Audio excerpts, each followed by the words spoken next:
El Tribunal Constitucional entra en sesión, vista la causa rol 3216, requerimiento de inaplicabilidad por inconstitucionalidad,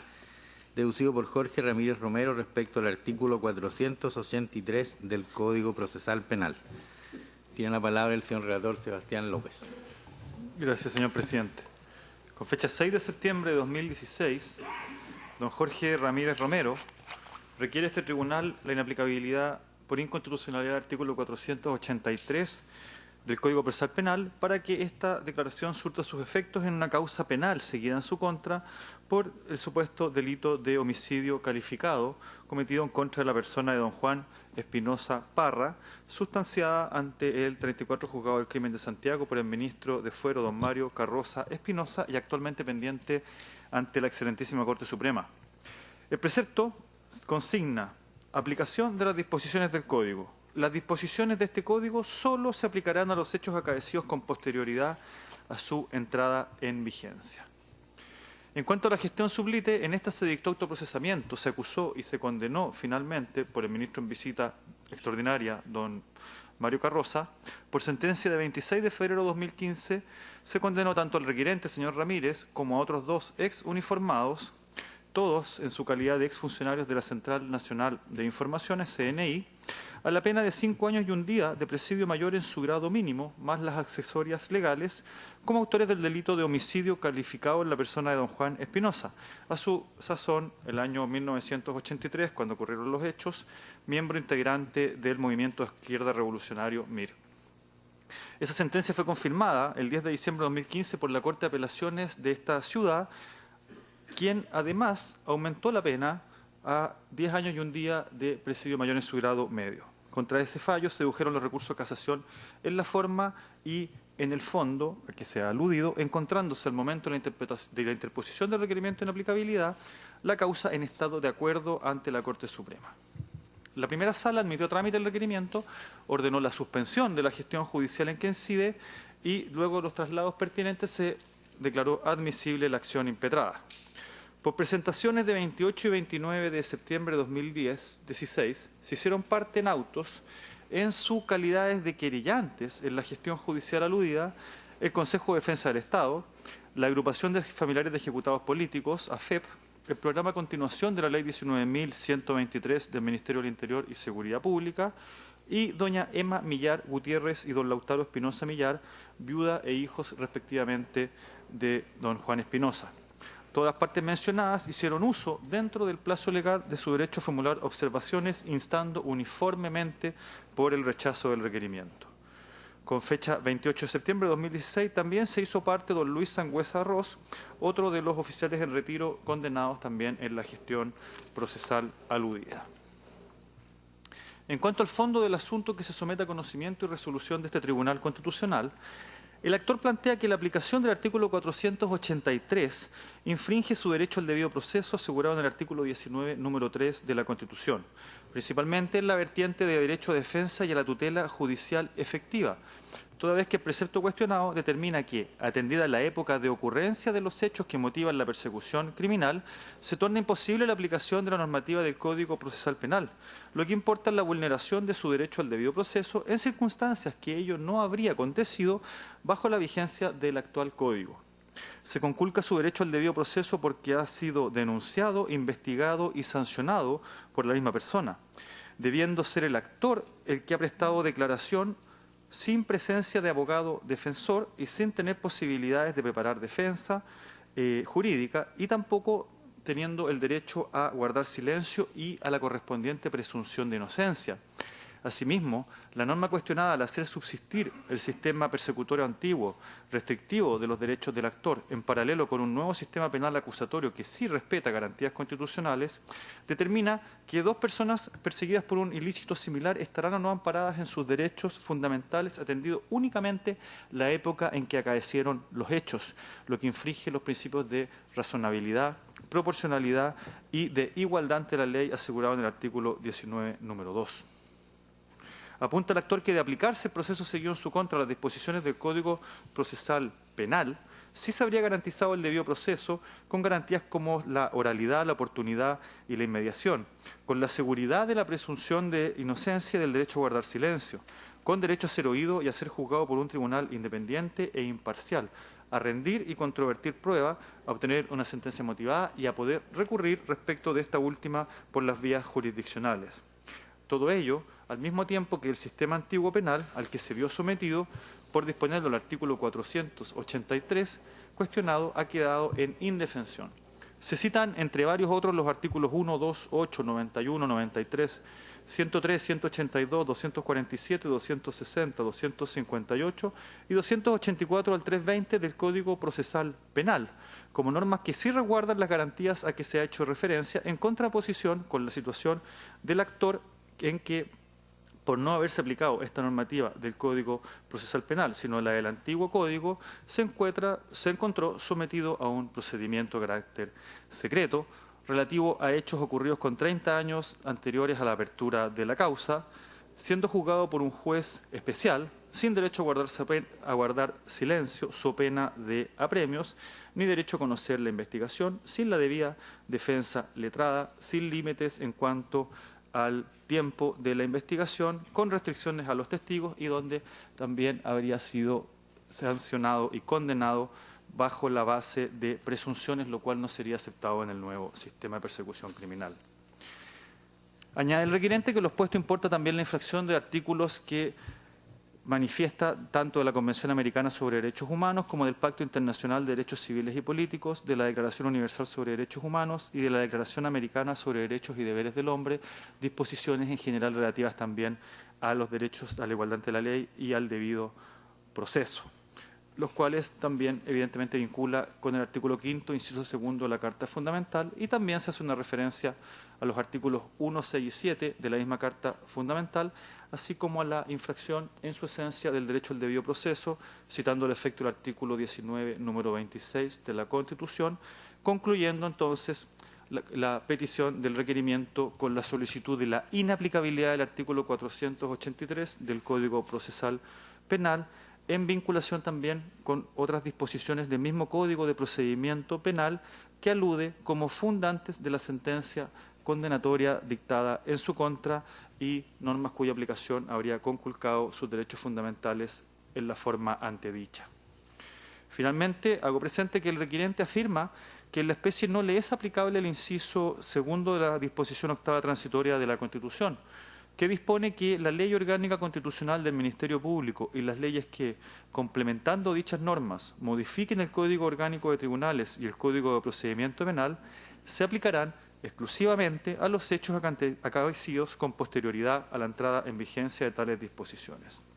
Esta norma no sería atingente toda vez que en ninguna parte hace referencia al Código Procesal Penal y, siendo una normativa de orden público, no puede ser aplicada por analogía, concluye el requirente.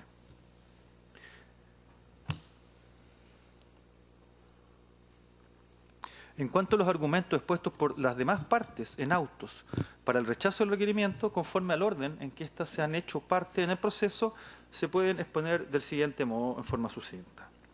En primer lugar, en la presentación de Fojas 527, el Consejo de Defensa del Estado insta por el rechazo del requerimiento, aduciendo que éste no impugna preceptos legales, sino que en definitiva normativa de la Carta Fundamental, como es la disposición octava transitoria de la Constitución ya aludida. En efecto, este tribunal, en su sentencia 1327 del año 2010, señaló expresamente que la pervivencia normativa del antiguo sistema de procedimiento penal encuentra respaldo en la disposición octava transitoria de la Constitución. Ello en la misma línea que el artículo 77 de la Carta Fundamental, que también autoriza que las leyes de enjuiciamiento fijen diferentes fechas para su entrada en vigencia en las regiones del país. Y es precisamente dicha disposición octava transitoria la que igualmente autorizó la aplicación gradual en materias o en territorios respecto a la Ley Orgánica Constitucional del Ministerio Público, como lo declaró este Tribunal Constitucional. Esta magistratura, en la sentencia aludida, expresó que el legislador se encuentra habilitado por norma constitucional expresa para regular la gradualidad en el establecimiento de plazos o condiciones, permitiendo la subsistencia de un sistema procesal penal antiguo con el imperante en la actualidad. Enseguida, el requerente no impugna el artículo 483 del Código Procesal Penal, sino que impugna directamente el artículo 77 y la disposición octava transitoria de la Constitución, lo que determina la necesaria improcedencia y consecuente rechazo del requerimiento. En abono de esta tesis, el Consejo de Defensa del Estado refiere a la historia de la reforma constitucional que fijó el texto de las normas fundamentales aludidas, donde se entendió la necesidad de la pervivencia temporal del sistema antiguo y el nuevo y de la irretroactividad de la nueva ley procesal penal, y cómo ello era, además de necesario para la implementación del nuevo sistema, precisamente para no infringir la Constitución y la igualdad ante la ley. Al contrario, modificar la ley aplicable a causas penales vigentes sí habría sido inconstitucional, desde luego por conculcar el derecho al juez natural. Precisamente el requerente ha sido protegido en su derecho a ser juzgado por un tribunal fijado por ley y existente con anterioridad a la perpetración de los hechos y conforme a un procedimiento ajustado a la legalidad. Añade el Consejo que el requerimiento debe ser desechado también porque el precepto cuestionado ya no tendrá aplicación ni será decisivo en la resolución de la gestión, porque los tribunales ya adoptaron su decisión tanto en primera como en segunda instancia y la causa se halla en estado de acuerdo ante la Corte Suprema, encontrándose en consecuencia adoptada la decisión y cerrado el debate, de modo que la norma legal cuestionada ya no va a ser decisiva. Se agrega que solo se impugna la norma sobre entrada en vigencia del Código, alegando supuestas vulneraciones al debido proceso durante la sustanciación de la causa, pero sin impugnarse normas particulares del Código de Procedimiento Penal, lo que igualmente importa el necesario rechazo del requerimiento. En segundo lugar, a fojas 503, la agrupación de familiares de ejecutados políticos pide el rechazo total del requerimiento, señalando que éste tiene fines dilatorios, habiéndose interpuesto con posterioridad a la vista de la causa por la Corte Suprema y encontrándose la causa ya en acuerdo, frente a una condena por un crimen cometido hace más de 30 años. Además de que se aprecia que el requerimiento es abstracto y genérico, lo que determina la necesidad de su rechazo. Se sostiene que las reformas procesales penales y la aplicación escalonada en las diferentes regiones del país ha sido aceptada por nuestra propia Constitución, habiendo así operado tanto la reforma procesal como la laboral, entre otras, y sin que pueda apreciarse cómo se sustenta la alegación del actor en cuanto a que de aplicarse el nuevo sistema de persecución penal no habría sido condenado, lo que reafirma el carácter especulativo y genérico del requerimiento. Se agrega además que la norma no es decisiva por estar la causa en acuerdo, y en cuanto a las alegaciones de inconstitucionalidad, se sostiene que estas no concurren. Primero, porque el artículo 483 se encuentra en armonía con la disposición octava transitoria de la Constitución, así como en el mismo artículo 19, número 3 de la Constitución, en cuanto se garantiza el debido proceso y el derecho al juez natural. Por otro lado, el actor no se hace parte de lo dispuesto en el artículo octavo transitorio de la Carta Fundamental, lo que ya ha motivado incluso pronunciamientos de inadmisibilidad de esta magistratura en relación con requerimientos respecto al mismo artículo. Y segundo, se señala que no hay discriminación arbitraria porque la ley se aplica por igual a quienes se hallan en la misma situación temporal, a la vez que esta magistratura ha validado dicha gradualidad, lo que igualmente deja sin sustento una posible infracción al debido proceso. A continuación, se hace una referencia al derecho internacional de los derechos humanos y a las normas de Jung Cogens que obligan a los Estados a intervenir, conocer y sancionar a los autores de crímenes de lesa humanidad, como lo son el homicidio y la desaparición forzada de personas, aludiendo también a la impertinencia de la amnistía o de la prescripción respecto de delitos de esta naturaleza.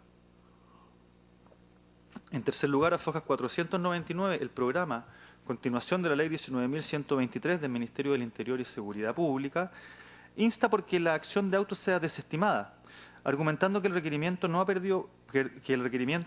ha perdido oportunidad al ser deducido encontrándose la gestión de acuerdo ante la Corte Suprema, y en cuanto al fondo, por cuanto no se trata de impugnar precepto legal en su aplicación al caso concreto, sino que se envuelve un cuestionamiento genérico a un sistema jurídico completo, esto es, al sistema de persecución imperante bajo el Código de Procedimiento Penal, al tiempo que envuelve temas de legalidad relativos a la aplicación de la ley en el tiempo. Y en cuanto a las infracciones concretas, no se vulnera la igualdad ante la ley, ya que la norma es aplicable a todos quienes han cometido delito antes de la entrada en vigencia del Código Procesal Penal, ni se vulnera el debido proceso, porque si bien podría en abstracto criticarse el sistema imperante bajo el antiguo Código, lo cierto es que éste da cumplimiento en forma a los estándares constitucionales mínimos relativos al derecho a defensa, cómo este propio Tribunal Constitucional los ha fijado y como así lo concluyó al pronunciarse favorablemente respecto al control preventivo constitucional de la Ley Orgánica Constitucional del Ministerio Público, sentencia Rol 293. Finalmente, a fojas 524, doña Emma Millar y don Lautaro Espinosa, viuda e hijo de don Juan Espinosa, piden también el rechazo del requerimiento, argumentando en los mismos términos ya expuestos su impertinencia tanto por dirigirse en contra de la Constitución cuanto por no ser decisivo en la resolución del asunto. Con fecha 7 de noviembre de 2016, a fojas 546, se ordenó traer los autos en relación, se agregó la causa para su vista en la sesión de pleno del día de hoy y se han anunciado en forma para alegar los abogados representantes de la parte requerente, del Consejo de Defensa del Estado, de la Agrupación de Familiares de Ejecutados Políticos y del Programa de Derechos Humanos de la Subsecretaría del Ramo. Esto, señor presidente. Muy bien, muchas gracias. El orden entonces de las exposiciones será en primer lugar alegará el requirente, luego el Consejo de Defensa del Estado, haremos un alto de 5 minutos y a continuación de eso la agrupación de familiares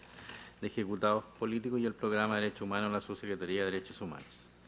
Entonces, en primer lugar, alega por el requirente Jorge Ramírez Romero, el abogado Marco Antonio Romero Zapata, hasta por 30 minutos. Tiene la palabra.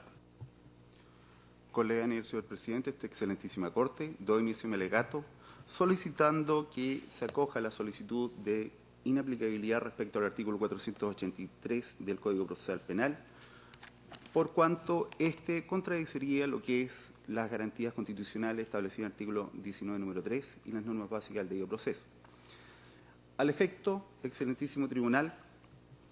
si bien es cierto, este tema ya hubo un pronunciamiento previo que dice relación en forma muy similar a lo que es la solicitud de esta parte en los autos roll número 8642, año 2015,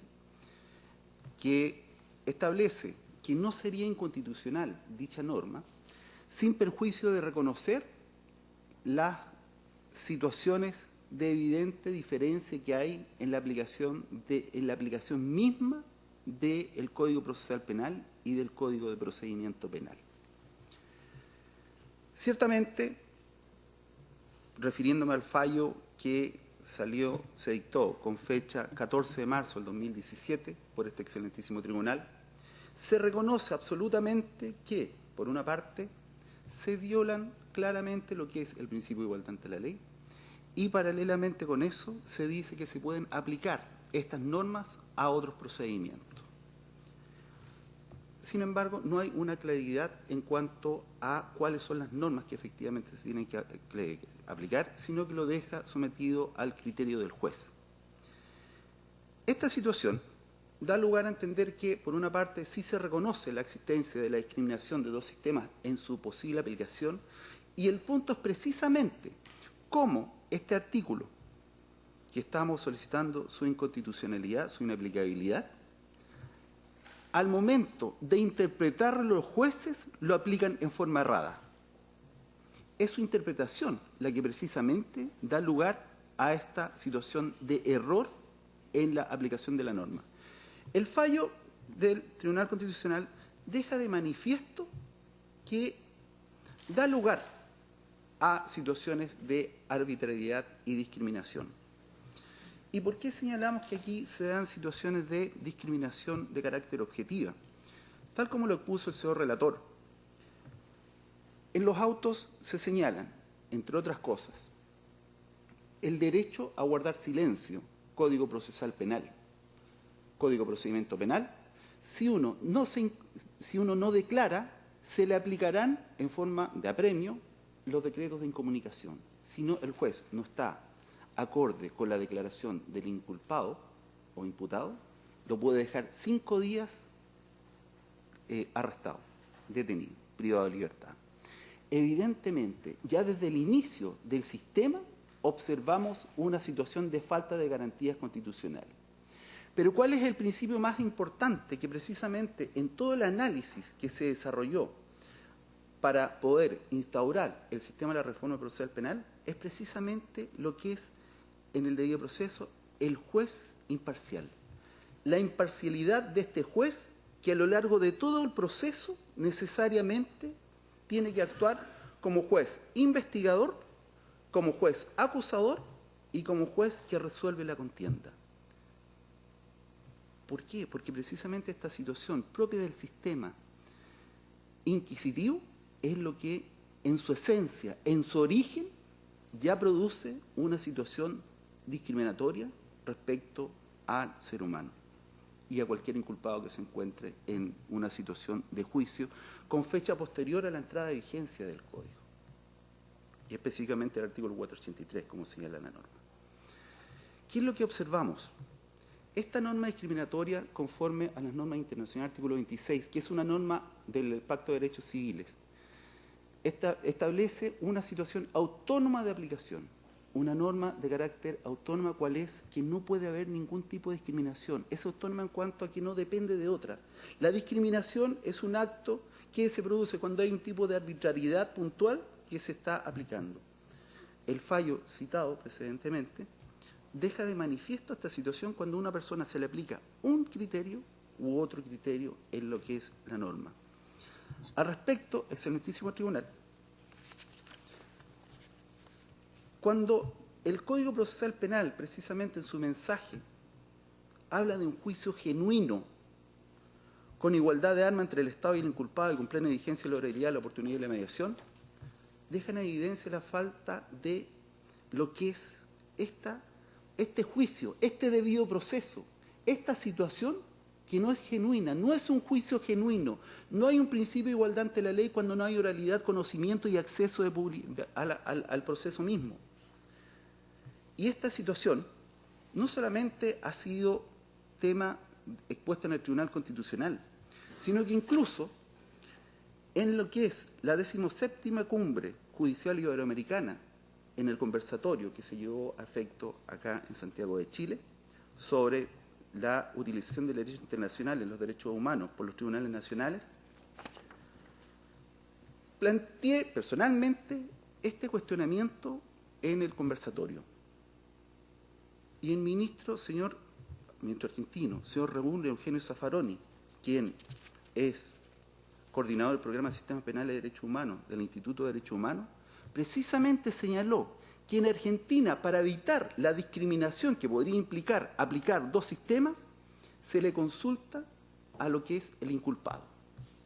Es decir, él partía de la base de que si hay una norma que se me va a aplicar, necesariamente puede ser puede ser discriminatoria en lo que es la aplicación de la norma.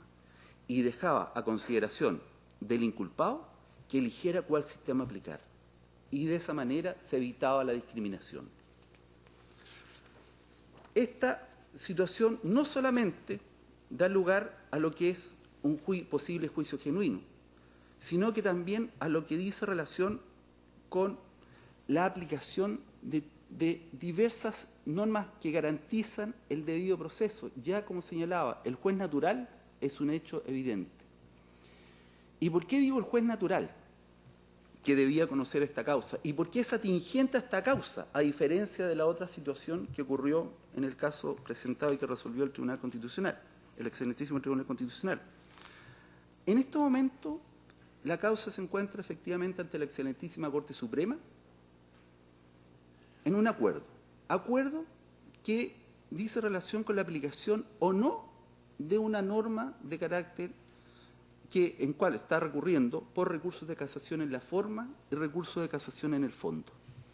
El recurso de casación en la forma dice relación con el artículo 541, número 11 del Código de Procedimiento Penal, porque hubo un debido proceso. El señor Ramírez Romero le correspondió enfrentar un juicio con un juez natural, que era el juez del segundo juzgado militar de Santiago, en los autos roll 1513 del año 1983. En dicho proceso se dictó un sobreseimiento definitivo en conformidad al artículo 408, número 1 del Código de Procedimiento Penal, puesto que no se tenía acreditada la existencia del delito. Posteriormente, el año 2010, a pesar de existir esta sentencia, se estableció que se iba a abrir un nuevo proceso sin que hubiese revisión alguna, sin que hubiese un pronunciamiento en cuanto a la nulidad del procedimiento. Solamente se dispuso que se reabría el caso. Se abría el caso como nuevamente. Y al momento de abrirlo se dio lugar a la causa 230-2010. Ciertamente, como proceso nuevo, como antecedente nuevo, ¿cuál era la norma que se debía aplicar? ¿Cuál era el juez natural que se debía aplicar? No hubo una situación ni que dijese relación con la incompetencia del tribunal, simplemente se abrió la causa. Y es por eso que está pendiente el recurso de casación en la forma ante la excelentísima Corte Suprema. Y ciertamente incide directamente en lo que es la resolución que se puede dictar, lo que disponga este excelentísimo tribunal. Porque el juez natural era el juez militar que resolvió. Y en el segundo caso, eventualmente, precisamente para evitar esta situación de discriminación, cuando ya estaba en plena vigencia las normas del Código Procesal Penal y acorde con el criterio expuesto en el fallo previamente citado, podía aplicarse el sistema de la reforma procesal penal o el sistema inquisitivo que se está aplicando acá, dejándolo precisamente para evitar la discriminación conforme se ha señalado por el profesor Zaffaroni y aplicando los criterios de convencionalidad, uno de los dos sistemas, pero que precisamente garantizara las normas. Porque esta situación es un hecho de carácter objetivo de discriminación ante una persona que enfrentó un juicio, pero sin embargo, reitero, sin causal alguna, se le aplica otra norma. Se ha señalado al respecto, en forma como criterio general,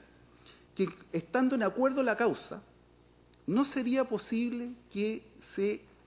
diera lugar a entrar a analizar otros hechos. Al respecto, excelentísimo tribunal, dejo en efectos vivendi, en una causa que también me correspondió ver ante la Ilustrísima Corte de Apelaciones, ¿sí? La causa rol 1342-2015, en donde, encontrándose en acuerdo la causa con fecha 7 de septiembre del año 2015, posteriormente se dictó el 11 de septiembre del año 2015 una medida para mejor resolver. Es decir, el acuerdo, la resolución del acuerdo, no significa necesariamente una decisión de adopción de resolución judicial establecida, acordada y cuyo efecto está claramente trazado. Y se dictó esta medida para mejor resolver, disponiéndose que se evacúe un informe, es decir, ciertamente un hecho que podría modificar claramente un resultado de un proceso. Y finalmente, una vez que reingresó el expediente, ingresó el informe, nuevamente volvió a regir el estado de acuerdo con fecha 10 de noviembre del año 2015, es decir, 3 meses después. Hubo un estado de acuerdo, se dejó sin efecto el estado de acuerdo y posteriormente volvió a ingresar. Y como lo señalo, lo dejo en efectos vivendi, en donde sale que las partes, entre otras, yo soy abogado requerente, Marco Romero Zapata, en representación de don Gerardo Burrich González.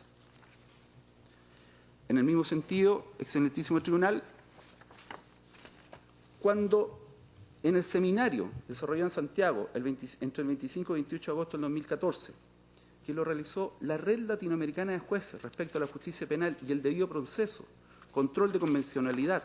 de los jueces, la visión de los actores, también se dio lugar a este tipo de debate. Y el doctor y ex profesor, señor Humberto Nogueira Alcalá, dejó de manifiesto la necesidad de que la judicatura tiene que realizar los controles de convencionalidad a la luz del derecho internacional. Y se dejó de manifiesto en la exposición el ámbito de discriminación que podía darse en lo que es el establecimiento del artículo 483 del Código Procesal Penal. Porque esta entrada en vigencia de una norma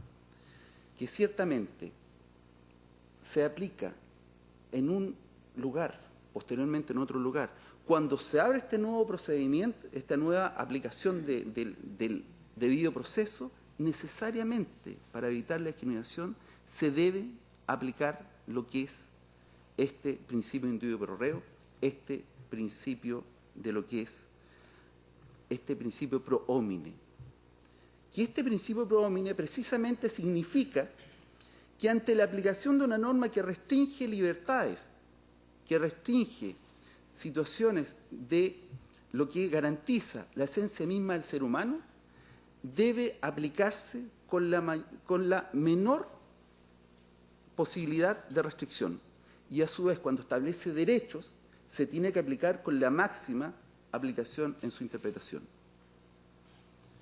Y este artículo 483, que reitero, quedó claro, si no es cierto mi alegato, yo lo tenía preparado de otra manera, por cuanto iba a hacer un análisis más profundo del análisis mismo, pero el fallo del Tribunal Constitucional dejó claro lo que es la norma de aplicación, su alcance y su estructura discriminativa. Pero lo que no deja claro precisamente esta forma errada de aplicación de la norma, puesto que más que errada, se queda como en forma errática en la aplicación de los jueces. No existe norma clara, no existe una certeza en cuanto a que una persona que se encuentra enfrentada en un proceso determinado, hoy día vaya a tener un juez que me garantice la imparcialidad del mismo. La imparcialidad derechamente no existe. Excelentísimo Tribunal, cuando precisamente toda esta normativa internacional, toda esta normativa nacional que se recoge en el artículo 1, artículo 5, artículo 7 de la Constitución, establece necesariamente que todos los partícipes deben procurar por evitar la discriminación, por evitar que hayan personas privilegiadas en lo que es la aplicación de la justicia, que existan personas que no tienen derecho a comparecer a un tribunal con las garantías mínimas del debido proceso, en que el propio mensaje del Código Procesal Penal señala que no había un juicio genuino por una norma que limita esta aplicación correcta, es que necesariamente se hace inconstitucional. El principio de igualdad ante la ley, lo que es el artículo, en el numeral 5 del artículo 19, número 3 de la Constitución, que dice que se garantiza un proceso racional y justo, se ve claramente mermado con lo que es la interpretación de la aplicación en forma errónea de este artículo. Y es por eso, excelentísimo Tribunal, que solicitamos respetuosamente que se reconozca la inaplicabilidad, la inconstitucionalidad de lo que es el artículo 483 del Código Procesal Penal y, en definitiva, se disponga que se aplique correctamente la Constitución y las leyes. Eso es todo.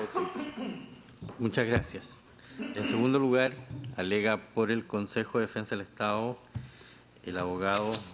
Marcelo Ocharcábal. Muchas gracias, su señoría excelentísima. Alego por el Consejo de Defensa del Estado, solicitando el rechazo del requerimiento de inaplicabilidad interpuesto por Jorge Fernando Ramírez Romero en contra del artículo 483 del Código Procesal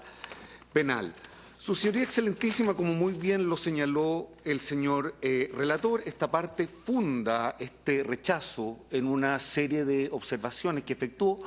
En primer lugar, a propósito de que el requerimiento lo que está haciendo finalmente es impugnar una norma constitucional. Y como bien lo señaló también el señor relator, se cita en primer lugar por esta parte un fallo que es el 1327-09 de este excelentísimo tribunal, que habla expresamente en su considerando noveno de que la pervivencia del antiguo sistema procesal penal encuentra respaldo en la norma octava transitoria de la ley 19.519, que señala que las normas del capítulo séptimo a propósito de la Constitución, a propósito del Ministerio Público, entrarán en vigencia una vez que entre en vigencia la ley orgánica del Ministerio Público. Y dice expresamente que esta ley podrá establecer fechas diferentes o aplicación gradual de la normativa. Y en definitiva, en este mismo considerando, se dice que este capítulo séptimo que mencioné, además, la ley orgánica del Ministerio Público, las leyes que complementan dichas normas, y además, su señoría excelentísima, las normas que modifiquen el Código Orgánico de Tribunales y el Código de Procedimiento Penal se aplicarán exclusivamente a hechos acaecidos con anterioridad a su entrada en vigencia. En el considerando 11 del mismo fallo, su señoría excelentísima, se dice que estos principios se concretaron en una reforma constitucional. Y esta reforma constitucional es aquella que se estableció por la ley 20.245, que precisamente agregó un inciso final al artículo 77 de la Constitución Política de la República, que señala que la ley orgánica constitucional relativa a la organización y atribución de los tribunales, Código Orgánico de Tribunales, su señoría excelentísima, como las leyes procesales que regulen un sistema de enjuiciamiento podrán fijar fechas diferentes para su entrada en vigencia en las diversas regiones del país. El considerando 12º de ese fallo, su señoría excelentísima, dice que consecuente con esto, al pronunciarse el Tribunal Constitucional acerca de la constitucionalidad de la ley orgánica del Ministerio Público que mencioné, dice que es constitucional en atención a la disposición 36ª, hoy día octava de la Constitución, que permite la aplicación gradual respecto a diversas materias en las distintas regiones del país. Me permito, su señoría excelentísima, citar solo una parte de ese fallo, muy corto, un párrafo que señala que es una cita textual. Dice: el legislador se encuentra habilitado por una norma expresa de la Constitución para regular la gradualidad a que ella se refiere, la cual puede consistir en establecimiento de plazos o condiciones, puesto que la Constitución no distingue, su señoría excelentísima. Entonces,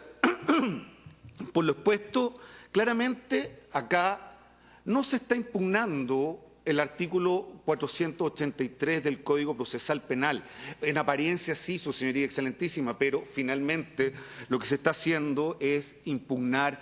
el artículo octavo transitorio de la Constitución, como así también el artículo 77 del mismo cuerpo legal. En segundo lugar, y como también se señaló por el señor relator, su señoría excelentísima, esta parte, y trataré de ser breve en esto, cita la historia de la ley en sus observaciones. En primer lugar, cita, a propósito del primer informe de la Comisión de la Cámara, la opinión del decano de la Universidad Católica de ese momento, Raúl Lecaros, que dice que la subsistencia de dos sistemas era algo de esperar, de dos sistemas procesales penales, es necesaria, no solo por un tema de recursos económicos, sino también por un tema de recursos humanos. Y acá viene algo muy relevante, y esto dice que no traería un menoscabo al principio constitucional de la igualdad, su señoría excelentísima. ¿Por qué? Porque esas diferencias no son arbitrarias. Esa diferencia que se establece es necesaria, es indispensable para el adecuado funcionamiento de los sistemas procesales penales y, en definitiva, del nuevo sistema procesal penal. Su señoría excelentísima, también en las observaciones efectuadas por esta parte, en segundo lugar se cita el primer informe de la Comisión de Constitución del Senado, página 16 específicamente, donde, y acá trataré de ser breve, su señoría excelentísima, porque ya lo dije, se da la misma explicación en definitiva en cuanto a la entrada en vigencia del capítulo de la Constitución a propósito del Ministerio Público, que estará supeditado, como señalé, obviamente a la entrada en vigencia de la ley orgánica del Ministerio Público, que ya dije también que podrá establecer una aplicación gradual, su señoría excelentísima. También en esta misma página 16 que se cita ese informe, se hace referencia a la posibilidad de la entrada a vigencia que la ley orgánica, que tanto el capítulo séptimo, como lo dije, del Ministerio Público, como la ley orgánica del Ministerio Público, las disposiciones que lo complementan. ¿Por qué es relevante las disposiciones que lo complementan? Porque después me voy a hacer cargo a propósito del artículo 8º transitorio, respecto a lo cual mi distinguido contradictor no se hizo cargo. Bueno, el Código Orgánico del Tribunal y el Código Procesal Penal podrán también establecer estas normas, se aplicarán a hechos acaecidos con posterioridad a su entrada en vigencia. Y en este informe, su señoría excelentísima, se establece el sentido definitiva de esta entrada en vigencia gradual. Dice, dicha reforma constitucional fue la primera etapa, en definitiva, para precisamente, a diferencia de lo que señala mi distinguido contradictor, consagrar efectivamente las normas, hacer aplicación de las normas tanto del Pacto de Derechos Civiles y Políticos como de la Convención Americana de Derechos Humanos. Por otra parte, cita también en sus observaciones el Consejo de Defensa del Estado, su señoría excelentísima, la discusión a propósito de la ley orgánica del Ministerio Público, de la ley 19.519, perdón, que cité con anterioridad, y obviamente dice que esta entrada, la fijación de plazos y la vigencia gradual permite algo muy relevante, planificar racionalmente el proceso de cambio de un sistema procesal a otro. Ese fue el sentido. Dice que es necesario que haya normas de transición, su señoría excelentísima, y que por lo tanto las normas del nuevo sistema procesal penal sean aplicadas exclusivamente a hechos acaecidos con posterioridad, y los hechos acaecidos con anterioridad obviamente se deben regir por el proceso, por las normas procesales del sistema vigente en ese momento hasta su conclusión, su señoría excelentísima.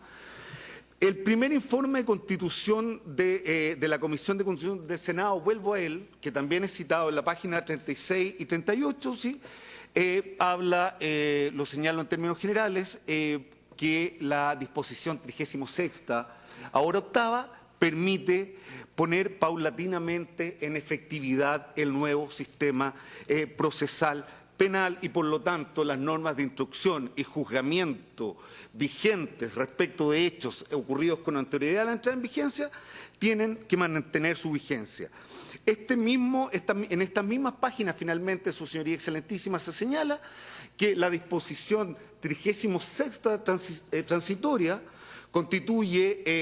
es corolario de lo expresado, se configura como corolario de lo expresado en cuanto se estipula que los preceptos constitucionales actuales conservan su vigencia, se establece justamente para evitar que las leyes del sistema procesal antiguo sean impugnadas respecto a su constitucionalidad, su señoría excelentísima. Se dice en este informe, en definitiva, que va a haber necesariamente un periodo donde van a tener que regir los dos sistemas, tanto el sistema antiguo procesal penal como el nuevo, pero lo relevante a hechos y causas distintas, su señoría excelentísima.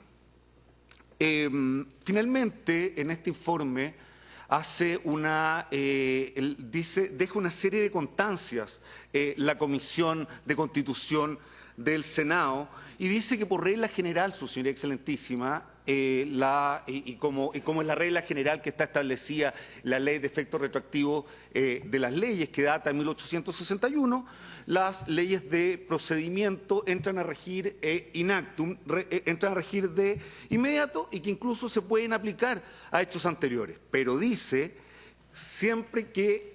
no suceda, como en este caso, que las propias leyes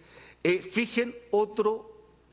tiempo, otra época para su entrada en vigencia, que es lo mismo que sucede, que es precisamente lo que sucede en este caso. También dice la letra B que no se pretende cambiar este principio general. Y se dice también como tercera constancia, su señoría excelentísima, que la mención que se hace en la disposición 36ª transitoria a propósito del Código Orgánico de Tribunales y el Código de Procedimiento Penal no pretende hacer una regulación especial de los efectos de las leyes en el tiempo, sino que simplemente dejar claro el efecto y alcance, las dudas del sentido y alcance que se debe tener respecto a los rasgos de simultaneidad y gradualidad que instaura el nuevo sistema procesal penal. Su señoría excelentísima, expresado esto, estamos hablando en concepto, y lo que uno puede deducir de lo expresado, si que se aplicara leyes diversas a conflictos similares por un mismo tribunal, en ese caso pareciera que se estaría afectando la igualdad ante la ley. Todo lo expresado, su señoría excelentísima, se vincula con algo bien relevante que fue señalado, por cierto, por mi distinguido contradictor y que se refiere al concepto de juez natural, su señoría excelentísima. En realidad, estas normas que he señalado, las normas de la Constitución y que se refieren a las normas de procedimiento, al Código Orgánico y todo lo que expresé, lo que hacen es proteger este concepto. ¿Qué es un juez natural? ¿Qué es una comisión especial? Esto está definido en el artículo 19, número 3 de nuestra Constitución Política. Excelentísimo Tribunal dice, me permito leerlo, aunque por cierto de sobra conocido por este Excelentísimo Tribunal, dice, nadie podrá ser juzgado por comisiones especiales, sino por el tribunal que señale la ley que se haya establecido por esta con anterioridad a la perpetración del hecho. ¿Qué es una comisión especial, su señoría excelentísima? Es un tribunal ad hoc que se crea para juzgar ciertos casos concretos a ciertas personas determinadas o a una persona determinada o a un grupo de personas. Obviamente, su señoría excelentísima, un tribunal ad hoc, una comisión especial, sí atenta contra el principio de igualdad, porque personas que están en similar situación, su señoría excelentísima, serán juzgados por tribunales distintos. Es lo mismo que, por eso se establece, su señoría excelentísima, la irretroactividad de un tribunal creado con posterioridad, su señoría excelentísima, porque justamente evita que se evite a hechos acaecidos con anterioridad a la creación de su tribunal, un juzgamiento más o menos riguroso, su señoría excelentísima. Entonces, justamente acá lo que se está haciendo, el concepto de esta parte, y ya me haré cargo precisamente del ministro de Fuero, que fue designado a este tribunal y que fue señalado por mi distinguido contradictor. Su señoría excelentísima, lo que he expresado ha sido ratificado y está establecido, por cierto, como garantía judicial en el artículo 8.1 de la Convención Americana de Derechos Humanos, que dice que, a propósito del tribunal, que tiene que estar establecido con anterioridad por la ley, a propósito de cualquier sustanciación de una acusación en contra de una persona. Así también lo ha ratificado la jurisprudencia de la Corte Interamericana de Derechos Humanos, su señoría excelentísima, en fallo que se cita en las observaciones de esta parte, que al entender que el juez natural es un elemento, incluso un presupuesto del debido proceso y que supone que esté establecido con anterioridad, obviamente, a los hechos que se van a juzgar, que es lo que precisamente se señala acá. Algo similar señala el artículo 14.1 del Pacto de Derechos Civiles y Políticos. Y volviendo, su señoría excelentísima, al fallo que cité en un principio, el 1327-09, expresamente en su considerando octavo, se hace referencia precisamente a este concepto de juez natural y se dice este mecanismo a propósito de la sucesión legal entre régimen antiguo y nuevo, su señoría excelentísima, se ajusta a lo establecido en el artículo 19, número 3 de la Constitución, en cuanto que prescribe que el tribunal competente debe estar establecido con anterioridad a los hechos. Por lo tanto, su señoría excelentísima, lo que pretende mi distinguido contradictor es que un juzgado, un tribunal de garantía, en definitiva, juzgue hechos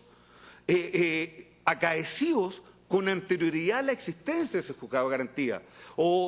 y en su momento juzgado de garantía y tribunal de juicio oral en lo penal, su señoría excelentísima. Eso es lo que se pide y con eso, en definitiva, el requerimiento lo que está haciendo precisamente es desvirtuar este concepto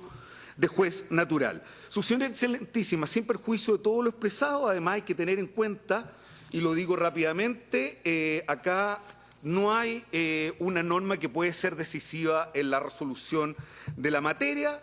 Esta causa, como está en acuerdo desde el 21 de junio del año 2016, su señoría excelentísima, con abogado integrante designado como redactor, lo que será relevante también a propósito de lo que señaló mi distinguido contradictor. Entonces, en el estado actual no hay una gestión pendiente, porque la jurisprudencia de este excelentísimo tribunal que se cita en las observaciones efectuadas por esta parte dice que para analizar si en definitiva hay una gestión pendiente, el tribunal tendrá que tener en cuenta, este excelentísimo tribunal deberá analizar si necesariamente el tribunal destinado a aplicar la norma la tiene que tener en cuenta, ha de tenerla en cuenta necesariamente, su señoría excelentísima, que no puede ser el caso dado lo expresado. Y además, su señoría excelentísima tampoco puede ser decisiva en la resolución del asunto, porque estamos hablando del artículo 483 del Código Procesal Penal, que simplemente se refiere a la entrada en vigencia. Entonces, si uno observa, si uno lee el requerimiento, no obstante que acá, y me haré cargo brevemente de ello, también se ha hablado sobre el juez investigador, acusador, y que también fallaba, y se ha hablado sobre la declaración del inculpado, pero acá hay un cuestionamiento en términos generales al antiguo sistema procesal penal que se hace a través de señalar solicitar la inaplicabilidad del artículo 483. Pero insisto, es una norma que solo regula la entrada en vigencia y que no puede ser, no es decisoria litis en cuanto a la resolución del asunto concreto, ¿no es cierto?, que es una causa penal, su señoría excelentísimo tribunal, recuerdo a lo expresado. Finalmente, aún me debo expresar unas cosas más, su señoría excelentísima. La Corte Suprema ha expresado, ya lo expresó en la causa Rol 1920-2000, que el sistema inquisitivo sí cumple con los requisitos del debido proceso, con determinadas imperfecciones, y lo mismo dijo con fecha 1 de julio de 2002, a propósito de la imposibilidad de aplicar el antiguo sistema procesal penal, el nuevo sistema procesal penal a la región metropolitana, justamente porque por la entrada en vigencia gradual establecida y en los preceptos constitucionales señalados, que en definitiva son expresos, dice, son preceptos concretos, todo lo que expresé anteriormente, y que no admiten una interpretación ni sistemática ni teleológica como se pretendió. Su señora excelentísima, que se señaló en su momento también a propósito de la admisibilidad, no es un requerimiento, este requerimiento carece de fundamento plausible. ¿Y por qué carece del mismo, su señora excelentísima? Porque, y vuelvo a lo que ya señalé, en definitiva se está pretendiendo, se impugna una norma de entrada sobre la entrada en vigencia de un cuerpo legal, entendiendo que estamos hablando de una norma que va a ser decisiva en la resolución del asunto.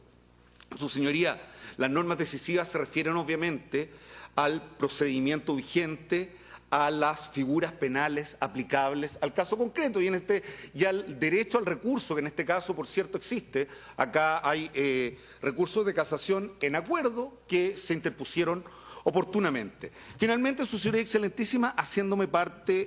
cargo de lo expresado por mi distinguido contradictor en cuanto al juez investigador, acusador y sentenciador. Hay que tener presente que acá hay algo que no puede desconocer en su propio recurso el requirente, que es que el artículo 109 del Código de Procedimiento Penal establece un verdadero principio de objetividad, similar al que tiene la Ley Orgánica del Ministerio Público, en cuanto dice que el juez deberá